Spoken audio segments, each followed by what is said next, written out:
I never imagined betrayal would wear a wedding dress or smile while holding a champagne glass. I sat there as a mother, not as a guest, watching my own child celebrate a future that quietly erased me. The music was loud, the room was bright, and yet I could feel something dark forming beneath the laughter. They thought I was just another aging woman about to be tucked away politely. What they didn't know was this: I had already rewritten the ending, and when the truth finally surfaced, it wouldn't arrive with tears or shouting. It would arrive with silence, dignity, and consequences they could never undo. They called it generosity, but generosity does not arrive wrapped in laughter that cuts like glass. What happened that day was not kindness. It was humiliation carefully perfumed to smell polite. It was a performance, staged under chandeliers and polite applause, designed to place a woman in her proper position while pretending to offer her mercy. The cruelty lay not in what was said, but in where it was said, and how confidently it was delivered. Public humiliation wears a smile. It raises a glass. It waits for witnesses. When the words were spoken, they were chosen with precision. I permit you. Not invite, not offer. Permit. A word heavy with authority, dripping with assumed power. It announced ownership where none existed, superiority where none was earned. It was meant to shrink a woman in front of strangers, to redefine her status in one sentence. This is how humiliation works best, when it pretends to be generosity, because then any objection looks ungrateful, any resistance seems petty, and any dignity shown afterward appears like bitterness instead of strength. The room laughed because the room was trained to laugh. People laugh when they sense someone has been lowered in rank. It is an old instinct. The laugh said, "Ah, this is her place now." A mother reduced to a dependent, a woman rewritten as a burden. The cruelty wasn't loud, it was surgical. The speaker knew exactly what she was doing. She relied on tradition, on ageism, on the silent assumption that older women should step aside quietly and accept whatever space they are given. She relied on the belief that a mother should be grateful to be tolerated. What made it more vicious was the disguise. If the words had been openly cruel, the room might have shifted uncomfortably.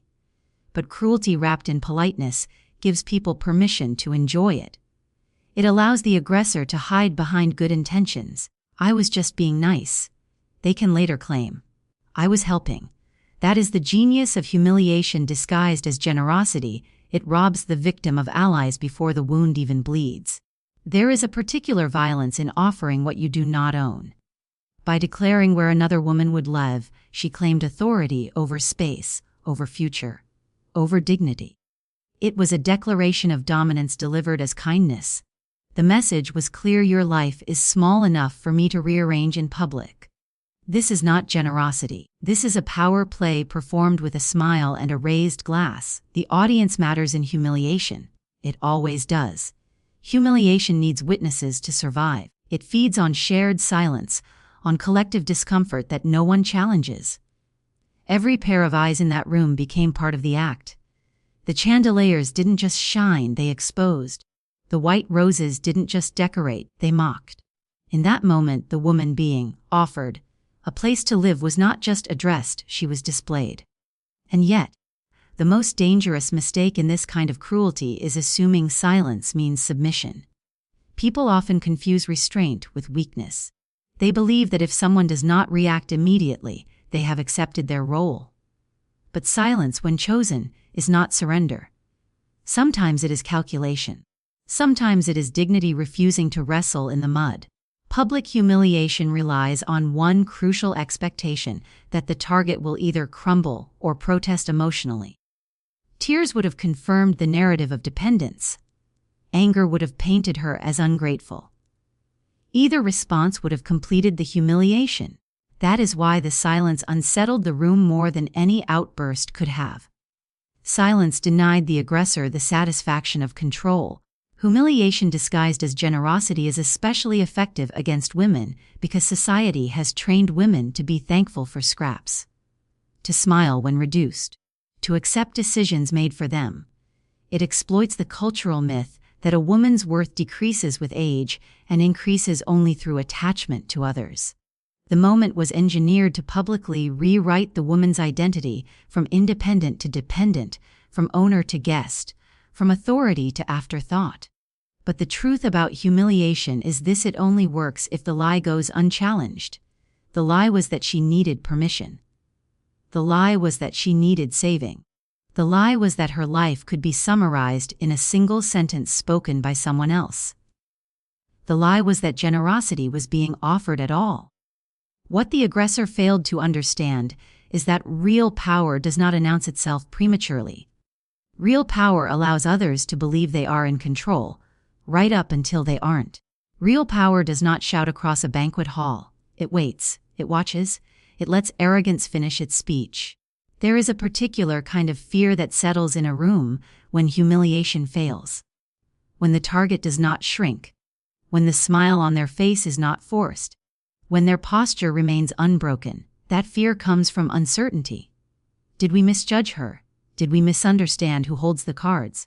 That fear is the first crack in the illusion of dominance. Public humiliation masquerading as generosity is a gamble. It bets everything on the assumption that the person being humiliated has nothing left to reveal. It assumes the story is already over. It assumes the woman is already defeated. And when that assumption is wrong, the reversal is devastating, not because of shouting or insults, but because the truth arrives calmly, dismantling the lie piece by piece. In the end, the cruelty of that moment was not just in the words spoken, but in the confidence behind them. Confidence built on ignorance. Confidence borrowed from tradition. Confidence that collapses the moment reality speaks. And when reality does speak, it does not need to raise its voice. It simply stands there undeniable, while the room realizes that what they witnessed was not generosity at all, but a failed attempt at erasure.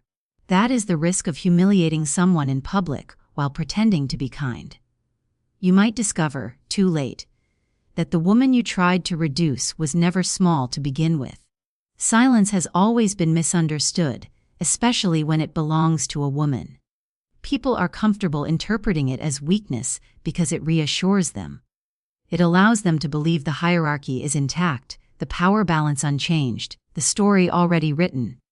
When a woman does not immediately defend herself, explain herself, or justify her existence, the world rushes to fill that quiet with assumptions. They assume fear. They assume dependence. They assume she has nothing to say because she has nothing to stand on. This is how underestimation is born, not from evidence, but from arrogance. Her silence was not accidental. It was learned, refined, and chosen.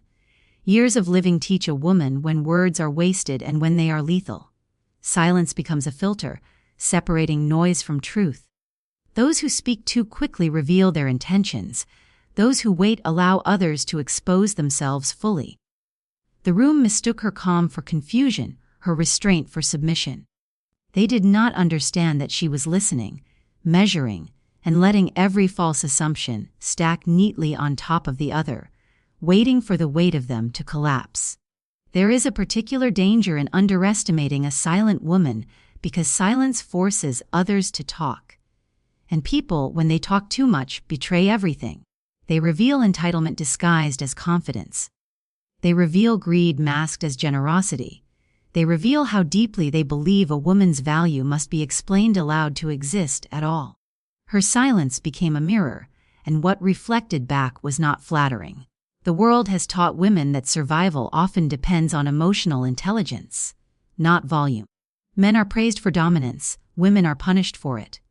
So women learn another language, the language of observation, the language of patience, the language of timing. Silence is not emptiness, it is storage. It holds memory, strategy, and restraint. It remembers every slight, every assumption, every moment someone mistook kindness for permission. When she did not interrupt, they felt emboldened. When she did not argue, they felt superior. They spoke over her past, over her sacrifices, over the years she spent building a life brick by brick, while others were busy inheriting or assuming. They reduced her story to what they could see in that moment, forgetting that a woman's history does not vanish just because she stops narrating it. Underestimation thrives on short memory. It forgets that women who survive quietly often do so because they have had to be strong without applause. It forgets that patience is forged under pressure, not comfort. It forgets that a woman who has endured loss, responsibility, and solitude does not fear a room full of strangers laughing politely at her expense. She has already survived worse in private. They believed her silence meant consent. That was their greatest mistake. Consent requires agreement, and she had agreed to nothing. Silence in her case was simply refusal to perform pain for entertainment. She would not plead for respect. She would not bargain for dignity. She would not rush to correct people who were determined to misunderstand her anyway. Let them believe the lie, she thought. Lies are fragile. Truth is patient. A silent woman is underestimated because people are addicted to noise. They believe power must announce itself loudly to exist. They forget that some of the most decisive moments in history were preceded by long, quiet preparation. They forget that storms do not scream before they arrive. They simply change the landscape when they do. Her silence was also an act of self-respect. She refused to explain her worth to people who had already decided it for her. She refused to chase validation in a room that had not earned her vulnerability. Silence became a boundary, and boundaries make people uncomfortable, especially those who benefit from crossing them. What they did not realize was that her silence was not passive, it was active resistance. It denied them control over the narrative. It prevented them from steering her emotions. It robbed them of the satisfaction of seeing her react. Silence starved their ego while feeding her clarity. And when the moment finally came, when truth no longer needed protection, her words landed with the force of inevitability. Not because she shouted, but because she had not spoken until every word was necessary.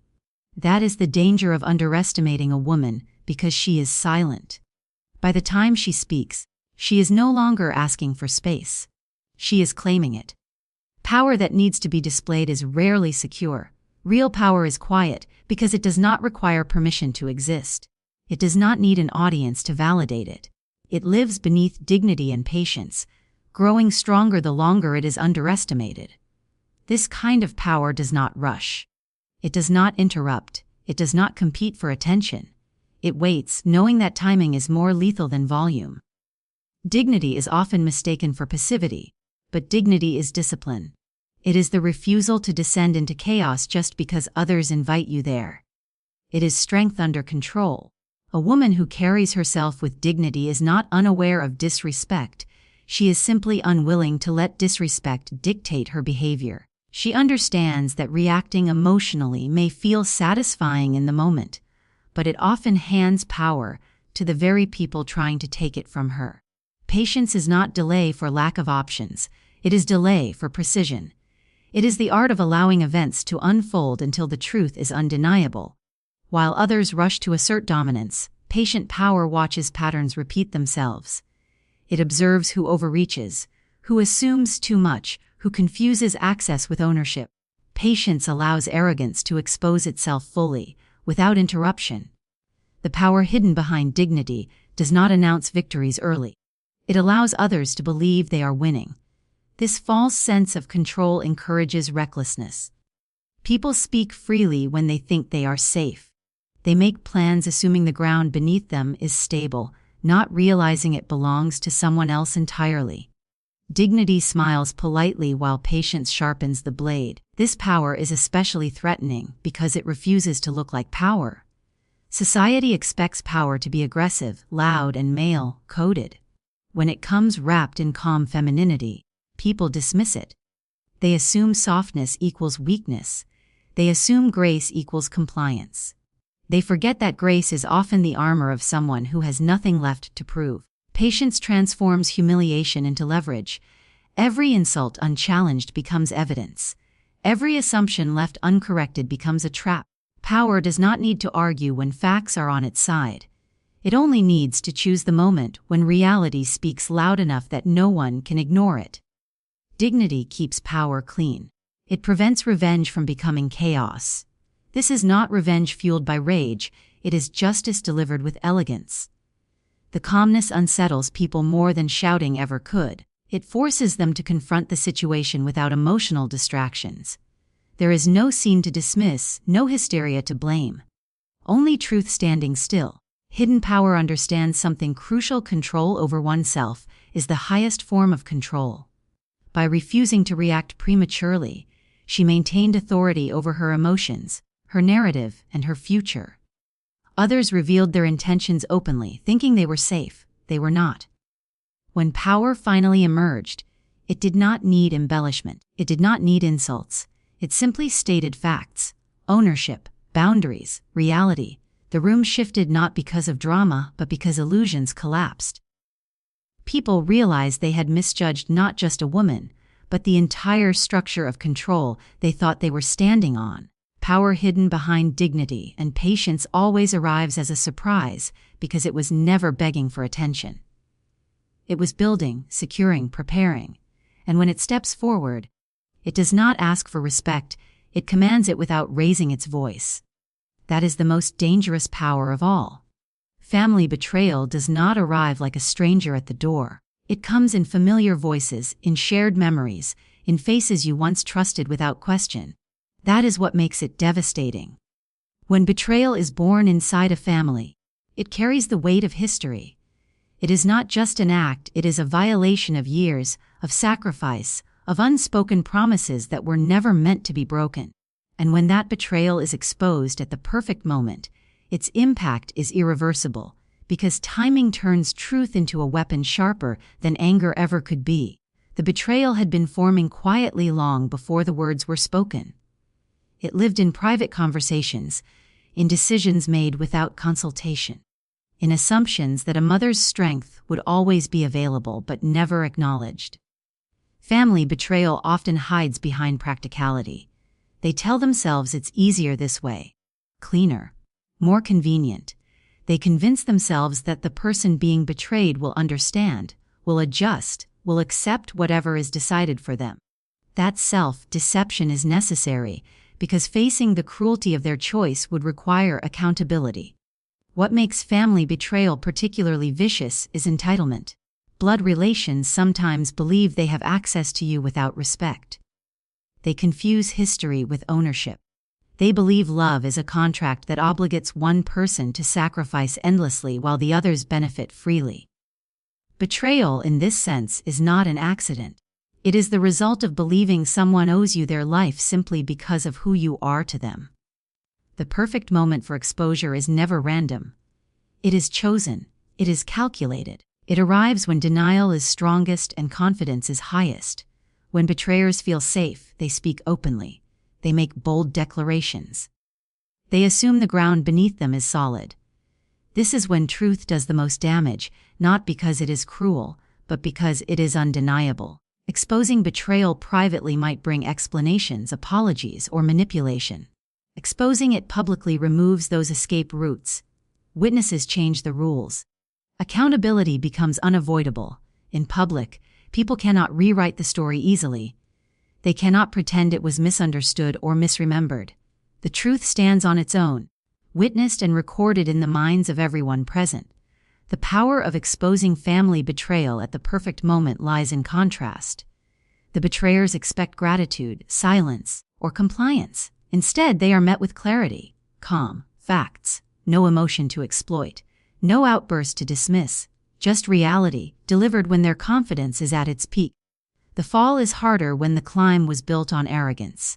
Family betrayal often relies on the belief that the betrayed person will prioritize harmony over justice, that they will avoid embarrassment, avoid conflict, avoid truth for the sake of peace.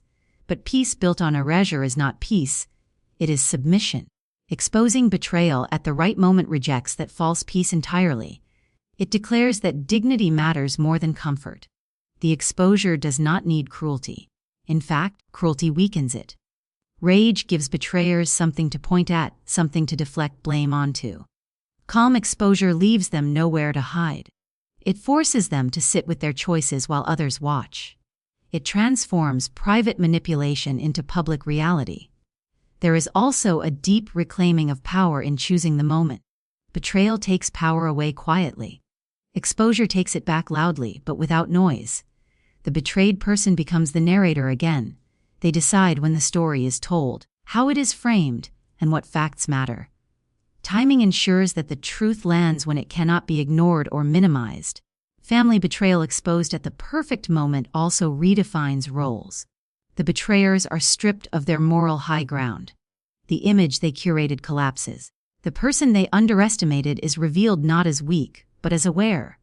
Not as naive, but as deliberate. The reversal is not dramatic because of confrontation. It is dramatic because of realization. There is grief in this moment too. Exposing betrayal means accepting that the family you thought you had no longer exists in the same way. But there is strength in choosing truth over illusion. The exposure is not just about punishment. It is about release. It ends the silent carrying of someone else's deceit. The perfect moment ensures that the betrayal is seen for what it is, without distortion. It ensures that responsibility lands where it belongs. It prevents the slow erosion of dignity that comes from swallowing betrayal repeatedly. It draws a clear line. This is where silence ends and truth begins. Family betrayal hurts because it rewrites the past. Exposure heals because it protects the future. When done at the right moment, it does not explode, it settles. It settles into the room, into the memory of those who witnessed it, into the lives of those who caused it. And it cannot be taken back. In the end, exposing family betrayal at the perfect moment is not about revenge fueled by anger. It is about reclaiming reality. It is about refusing to carry someone else's dishonesty in silence. It is about understanding that timing can transform pain into power, and truth, when released deliberately, can end a cycle that would have otherwise continued quietly, indefinitely. That is why the moment matters. Not because it humiliates, but because it liberates. Wealth changes meaning the moment it is spoken aloud in public, because wealth is never just money. It is power, history, labor, and control condensed into something tangible. Ownership, when revealed publicly, strips away illusion. And when truth collides with both at once, the impact is seismic. In that moment, narratives collapse, assumptions burn, and people realize they have been standing on ground they never owned. This collision is not loud by nature. It is devastating because it is precise. The lie that wealth belongs to those who speak the loudest is deeply embedded in society. People assume the one making declarations must be the one holding the keys. They mistake confidence for authority, proximity for ownership, and entitlement for right.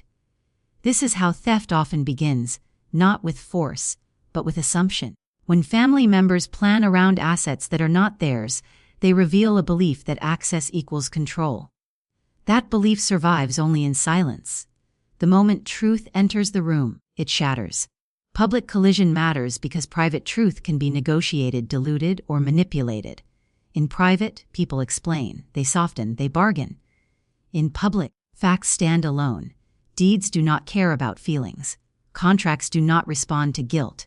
Ownership does not bend to expectation. When wealth and truth collide publicly, the room becomes a courtroom without a judge, and reality becomes the final verdict. What makes this collision so powerful is timing. Wealth revealed too early invites challenge. Revealed too late, it looks like desperation. Revealed at the exact moment arrogance peaks, it becomes undeniable. The people who assumed control suddenly realize they never had it. The confidence drains from their posture. Their words lose authority mid-sentence.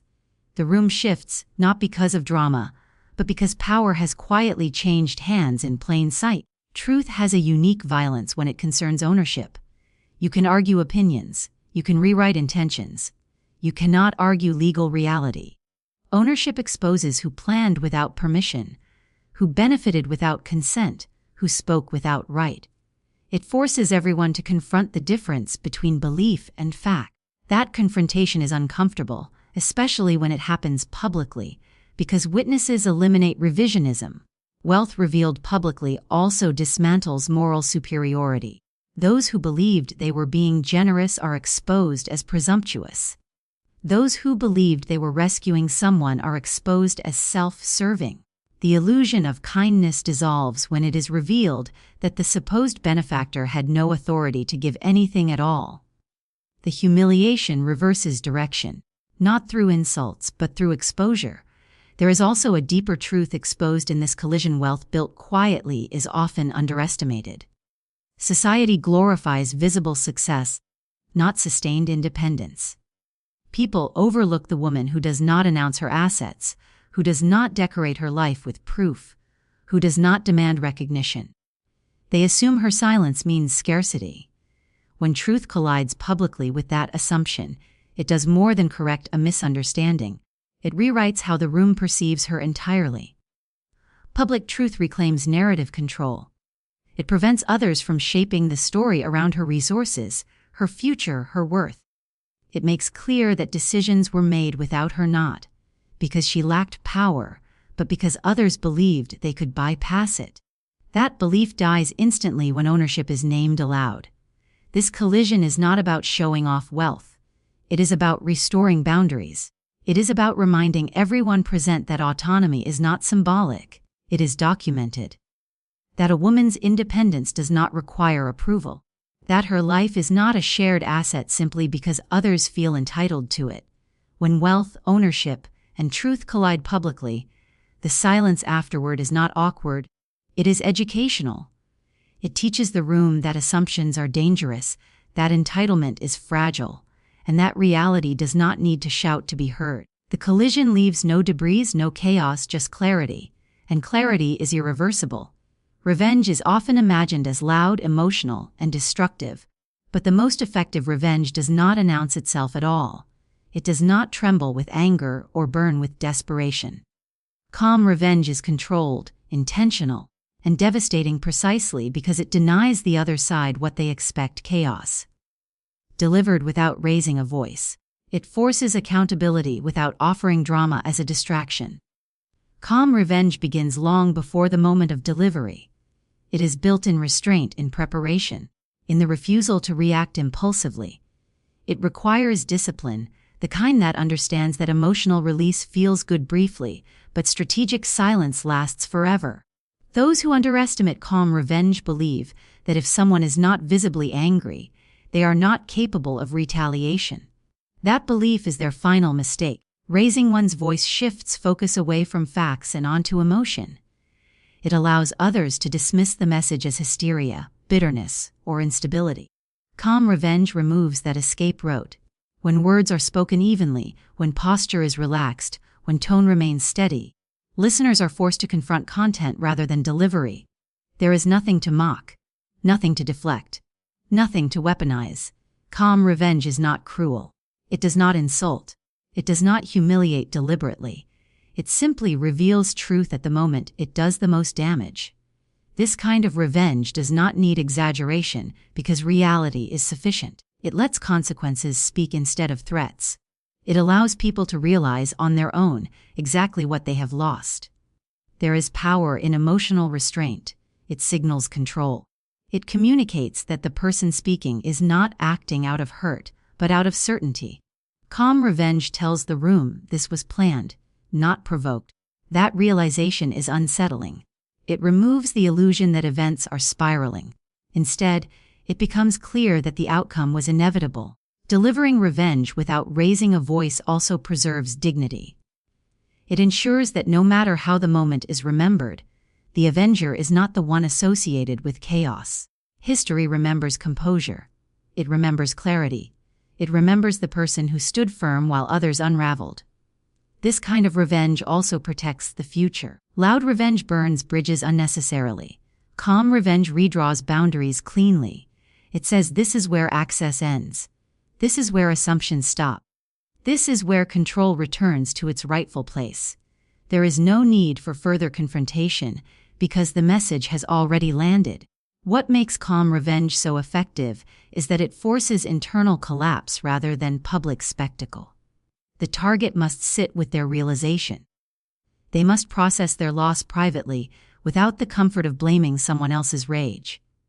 They must face the truth that they were outmaneuvered, not attacked. Calm revenge is the final act of self-respect. It does not seek applause. It does not demand validation. It simply restores balance. And because it is delivered without raising a voice, it cannot be undone. No one can accuse it of being impulsive or unfair. The facts stand. The outcome remains. In the end, calm revenge is not about punishment, it is about closure. It closes the chapter with precision. It leaves no room for argument. And it proves the most powerful truth of all. The person who controls their emotions controls the outcome. If this story moved you, remember this: strength doesn't always roar. Sometimes it waits. Sometimes it smiles. And sometimes it speaks only once, but changes everything. If you believe in quiet power, dignity over drama, and justice delivered with grace, subscribe to this channel. More stories like this are coming, stories where truth wins, silence speaks, and women rise without raising their voices.